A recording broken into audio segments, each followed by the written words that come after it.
Hi, welcome to my channel. I haven't uploaded in a really long time and I'm hoping that this year I can dedicate more time to it. So I struggled with finding the video that I wanted to start with, and I've watched a lot of really incredible and bad movies this year. So I thought my top 10 of the year so far would be the perfect way to kind of dive back into it.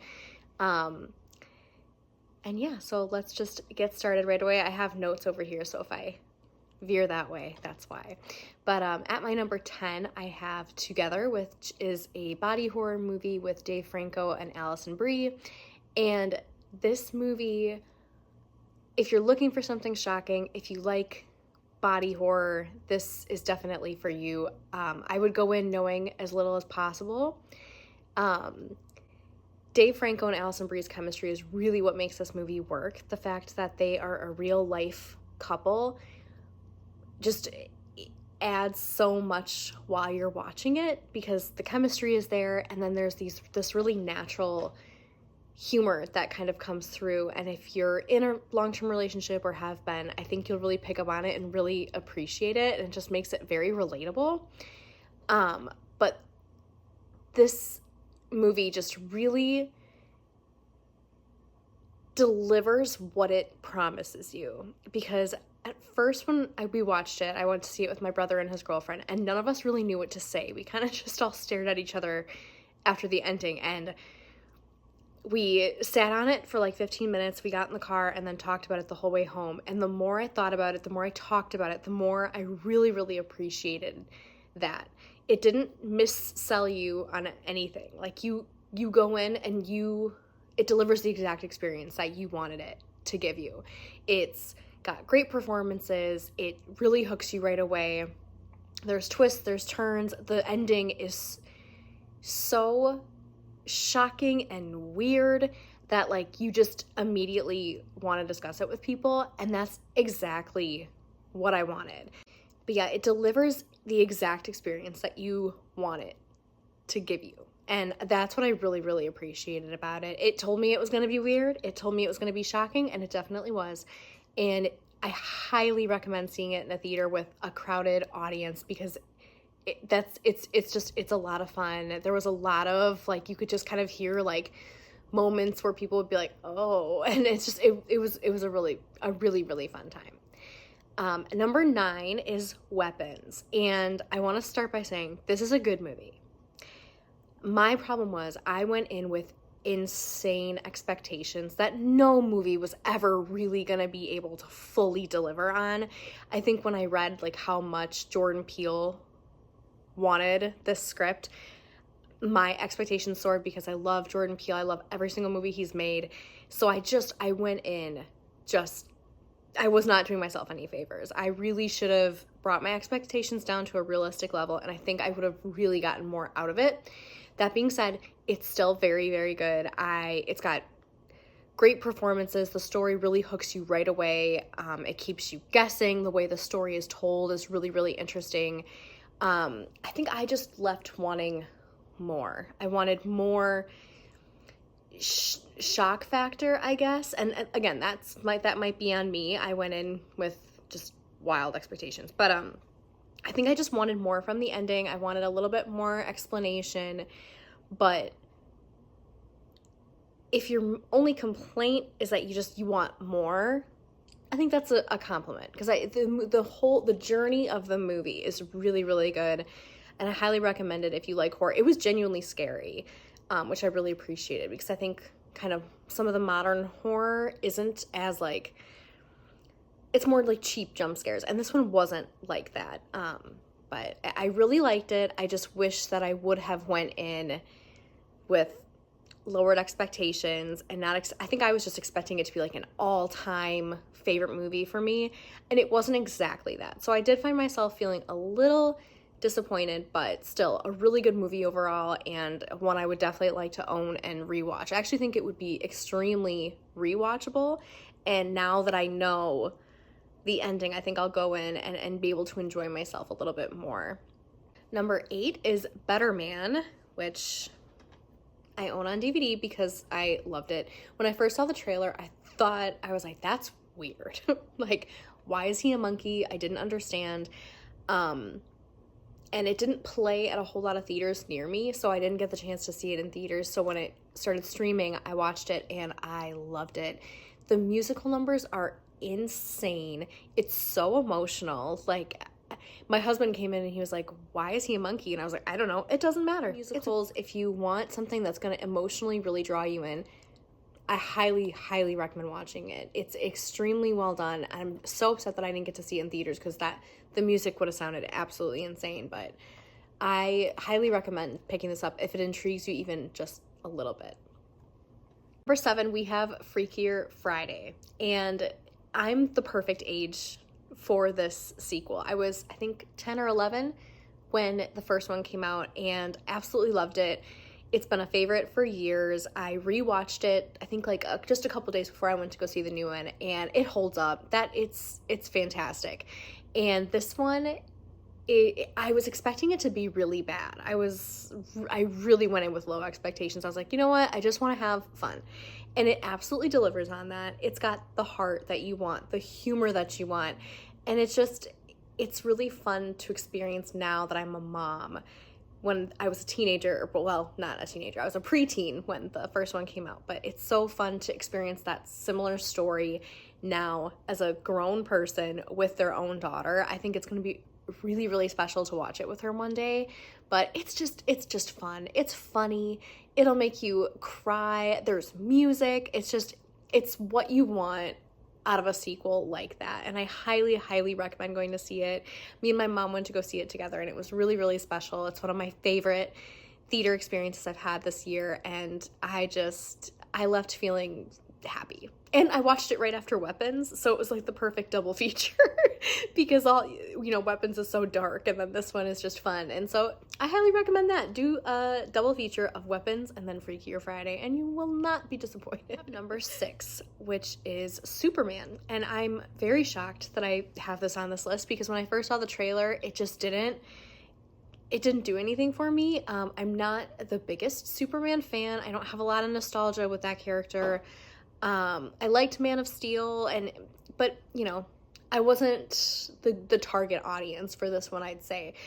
But I went to go see it, and I was so pleasantly surprised. It was nice getting it didn't do like the backstory or anything. You just jump in the middle of the story. The world is established, and it just felt like the cohesive start to this new DC universe, which is something it's sorely needed, I think. Like, I think, I really liked, like, Blue Beetle last year.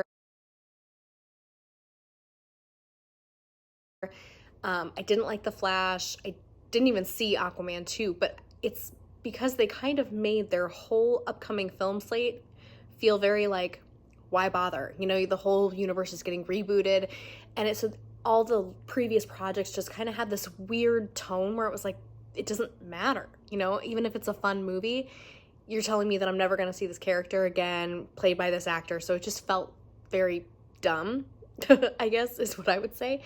But this one, you could tell they went in with a clear vision for how this was going to affect the greater universe. And it just felt like a cohesive movie. They knew what they wanted to do. It's very comic booky. There's great performances. It's stunning. The sound is incredible. And I had a great time, and I can't wait to see what the DC universe has to offer now, because if it's more like this, I'm 100% sold, 100% in. And then number 5, we have Fantastic Four: First Steps, and I really, really loved this one. Just that it really sells you on that family unit. They all have such great chemistry. You love all of them instantly. And the stakes felt high, which is something that I think Marvel has really needed. I know a lot of people have been really, really disappointed with their projects as of late, and I understand. I haven't been as disappointed as I think a lot of people are. Like, I liked Thor: Love and Thunder for what it was. It needed more Christian Bale, but I loved the Eternals. The Marvels and Ant-Man Quantumania were real disappointments for me, but as a whole, I'm like, I'll always love Marvel. I do think they went overboard on the shows. It did start to feel like homework, Brave New World, I think, I don't think it deserved some of the hate that I saw it getting. I think it's a fine movie. You can definitely tell that they were trying to course correct and there were a lot of reshoots. But for me, when I saw that, I was like, okay, they're trying to make the universe feel cohesive again. And I think that movie was the start of that. And then a movie that I'm going to talk about next came out and I was like, okay, I'm in. This one, the stakes felt super high. That familial feeling was in there, and as a mom, it's very hard for me to watch a movie where a child is in danger or anything like that. So the third act of this one was very emotional for me to watch, but I absolutely loved it. The humor worked for me. There wasn't too much. It felt like old school MCU where the stakes were high and you couldn't wait to see how this connected to the bigger universe, and it was an absolute win for me. I really, really liked this one a lot. But like I said, it's not my favorite MCU movie of the year. I'm sure you can guess which one I'm going to talk about, but we'll get there. And then number 4 was such a pleasant surprise for me. It's one of my favorite theater going experiences this year. Me and my husband went, had a little date night, and it was just an absolute blast. But number 4 is Novocaine. And I really like Jack Quaid. I think he's very funny. So I had a feeling I was going to like this, but it's so funny. The humor, I was laughing the entire time, but it's also got like a lot of heart. The romance storyline really works. Just absolutely everything about this movie works. And if you like kind of like that the goriness, it's there, but it's not so in there that I felt grossed out, because I get grossed out pretty easily. And I think just the fact that he can feel no pain kind of took that like ooh away from it, you know what I mean? Like while it's gory, it doesn't feel as serious because he can't feel it. But I highly, highly recommend checking this one out. It is so, so funny. It's my favorite comedy of the year. It's absolutely hilarious, and I really, really recommend checking it out. I think everybody could get something out of this one for sure. And that brings me to number 3, my favorite MCU movie of the year, Thunderbolts. I mean, Florence Pugh can do no wrong. I have yet to dislike a movie that she's in. I absolutely love her. And this movie, when they first announced it, I was like, But the chemistry with them works so, so well. It's so funny, but there is also so much said in this movie. The fact that it's about mental health is absolutely incredible. And this one was like a true return to form for the MCU, where you cared about these people. The stakes felt high, and for me, it also felt different in the fact that it did have such an emotional message. I mean, a superhero movie that deals with mental health, I didn't know was something I needed. I needed it. Absolutely loved it. Highly, highly, highly recommend checking it out. And this was an absolute win for the MCU, and they needed it. And I wish more people showed it love when it was in theaters. But I think if you watch this and you don't get anything out of it, I would be very, very surprised. Because if you're a fan of the MCU at all, I think check it out. Because I think this will help restore your faith in the universe as a whole, for sure. And number 2 it will come as no surprise to anyone, because I think this is going to be on a lot of people's list, but Sinners. And there's almost nothing left to even say, because it's all been said, but it's so deserving. Michael B. Jordan is one of my favorite actors of all time, and he's incredible in this movie. And I also love Haley Steinfeld. She has also yet to make a movie that I don't like. So the fact that I just knew that those two were in it, I was in. And I mean, Ryan Coogler, again, has yet to make a bad movie in my opinion. And it just absolutely delivers. I recommend going in knowing as little as possible, because there's a main storyline in it that I wish wouldn't have been in the trailers, because I think it would have been a really, really cool twist, but I get why they put it in, because I think it brings in an audience that maybe might not have checked it out otherwise. But if you know, you know. I wish it wouldn't have been put in the marketing. I get why they did it, but as a viewer, I wish I wouldn't have known, because I would have been absolutely blown away. But this movie is just, it's incredible to watch the cinematography, the sound. I know everyone's talking about the musical history scene, and it's absolutely deserving. The fact that I got to see that on the big screen, you just are so engrossed the second the movie starts to the second that it ends, and you need to watch the credits. You need to stay because the mid credit scene is so good. It's so good. My husband walked out. I'm like, no, you need to come back because this is crazy. But I highly, highly recommend checking it out. I think everyone has seen it at this point, but if you haven't, you need to, because it's gorgeous, it's gory, it's got horror, it's got heart, it's got everything. And I highly, highly recommend checking it out, because I have yet to hear someone say that they did not like it. And that's saying something. But my number one movie of the year is a very nostalgic one. It's How to Train Your Dragon, the live action. Spoiler alert. But the animated trilogy was kind of the last animated films that I wasn't embarrassed to go see. Because I was kind of just getting out of, that preteen. I think was I a freshman? I might have been like an 8th grade or something when the original one came out, and I wasn't embarrassed to go see it, but those were kind of the last animated ones that I didn't think I was too cool to go see in the theater. And they're really special movies to me. I got to kind of grow up with them, and when they announced this one, I am not in the camp that believes that live action remakes should just cease to exist.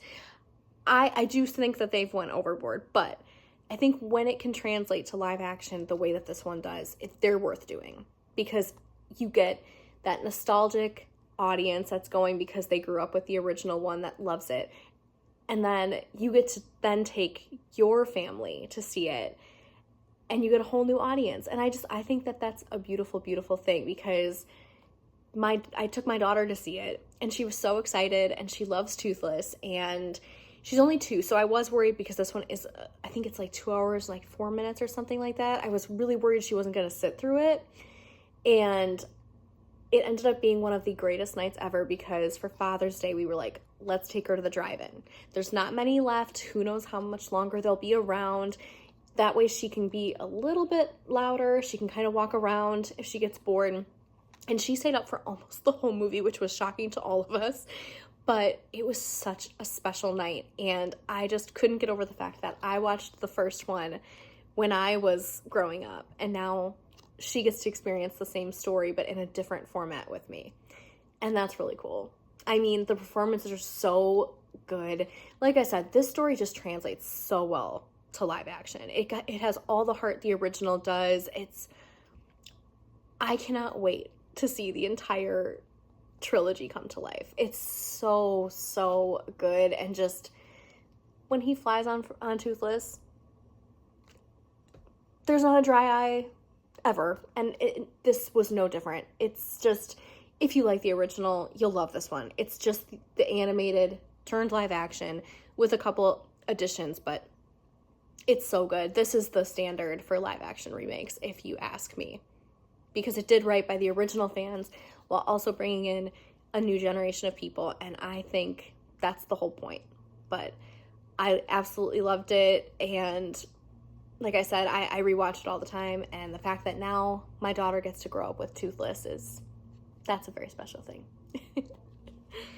Thank you so much for watching. I would love to make another video of my top favorite shows so far this year, my top favorite books, because I've really been absorbing a lot of incredible storytelling, and I can't wait to talk about it. But I will see you next time. And yes, before I leave, my family has already decorated for fall. It is August 18th, I think, when I'm filming this, but my daughter loves to decorate, and she loves pumpkins. She loves all things Halloween. So I'm like, you know what? Let's get the most out of the holidays. Life is hard. Let's just live it up. So we decorated already. But I hope you're doing very well, and I hope you've also watched a lot of incredible movies this year. Please comment below some of your favorites, because I would love to know. But thank you so much for watching, and I'll see you next time. Bye.